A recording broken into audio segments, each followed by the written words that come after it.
Welcome back to Geek Therapy Radio. I've got friend of the show, David Murray, back on the show here today. He is the 8-Bit Guy in YouTube and also 8-Bit Keys, which is an equally fascinating channel if you ask me. So make sure you subscribe to him there on YouTube. But there's some big announcements with Planet X3 that's been in the works for the past little while now. And actually, I think David said there's 2 announcements. But David, welcome back to Geek Therapy Radio.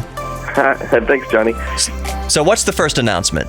The first announcement is the Kickstarter is finished. So the game's available for general sales now, which is something I've been pushing for a while and just haven't been able to do because I had so many Kickstarter orders to fill. Yeah. Yeah, that's the first bit of news. The second bit of news is that actually, and I don't want to take too much credit for this because somebody else emailed me like a couple months ago and wanted to add more video modes to Planet X3. Yeah. And actually, they'd been pestering me to do the video modes, and I kept telling him, look, I don't have the time. And, he seemed to know a lot about how this stuff works. So I said, hey, I'll send you the source code. You add them in there. Right. And he did. And he did. So he's added like 4 new video modes to Planet X3. So that's something pretty cool because it already supported quite a few different video modes. Right, but this would make it even more compatible, would you say? Right, especially with obscure machines and things like that. Yeah. Yeah, so I saw you posted on Facebook some updates and screenshots with the new video resolutions and different modes. You mentioned that it's compatible. Is it compatible with the Commodore PCs compatibles? Is that right? Well, it's always been compatible with Commodore PCs, but just using the standard CGA mode. But a lot of people are probably unaware that those machines and a few other machines that came out around the same time have a hidden 16-color graphics mode that was never advertised, and it's not compatible with the Tandy or EGA graphics. So it's kind of its own thing. It's called Plantronics Color Plus mode. Yeah. There were only like 3 or 4 software packages that ever supported it. Most of them were like business software and stuff. So as far as I know, there were 0 games that ever took advantage of it. Now there's 1. Right. So what is the possibility? This just kind of popped into my head.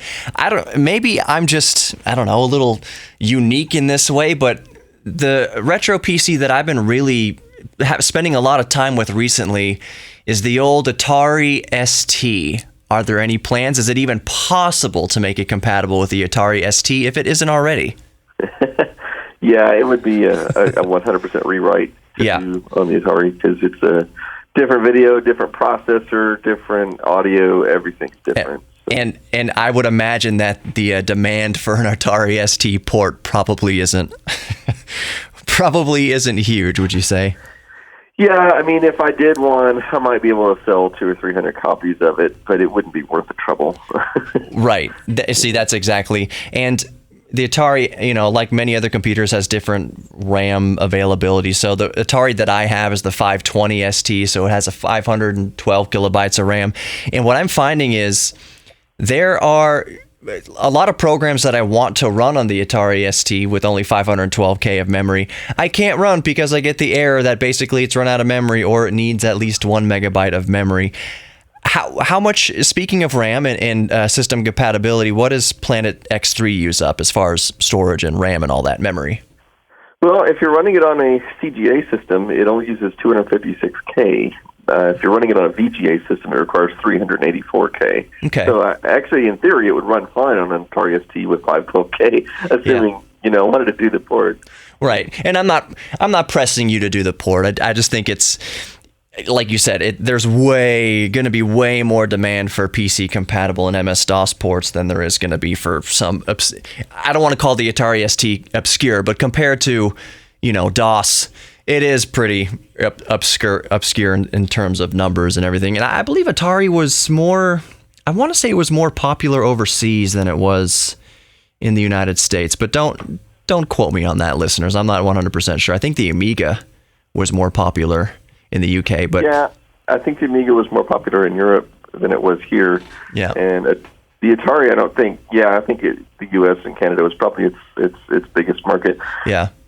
So, it does use a 68,000 processor, though, and I haven't really mentioned this a lot, but I actually have a guy who's working on a port for me for the Sega Genesis. what? Yeah. That's awesome. I need to get back with him. He started work on it about a month ago, and he said he's made significant progress. I haven't actually seen anything of it yet, but on the bright side, he's already got all the graphics, available. I mean, he probably has to convert it a little bit, but so he doesn't have to redo all the graphics. But he's got to redo all the code, all the source code.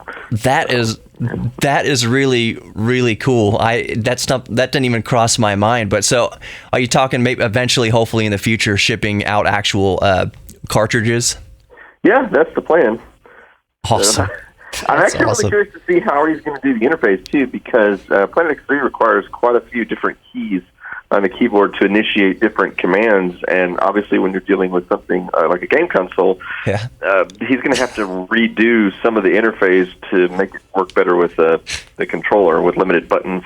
Yeah. So I'll be curious to see how he does it. So I have two extremely facetious requests here. One, that he does a port that can completely take advantage of the 32X add-on, and also make sure it's compatible with the Sonic and Knuckles what do you call it? Sister board, daughter board, whatever you want to call it. You know what I'm talking about, Sonic and Knuckles, where you could put Sonic 2 and 3 on top of it, and then you could play as Knuckles inside Sonic 2 and Sonic 3.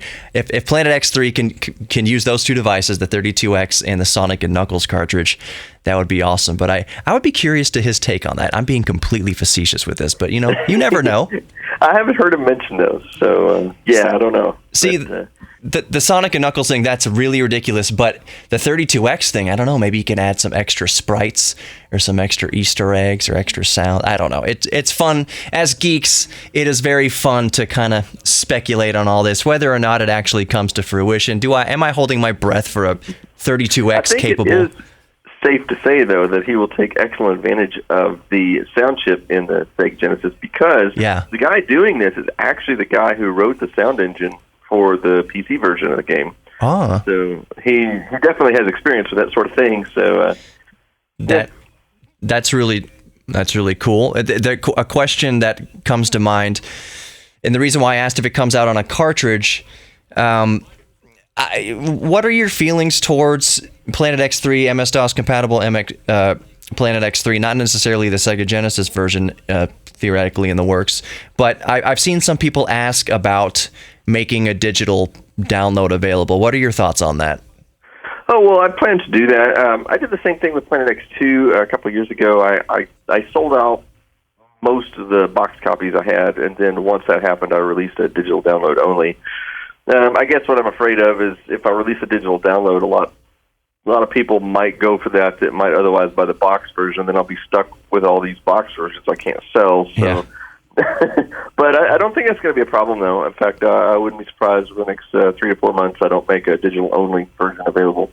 That'd be really cool. Yeah. That'd be. I mean, I still need to get a copy of X2 and X3, so I'll probably place. In fact, I plan to go further than that. I actually plan to release the source code around the same time as well.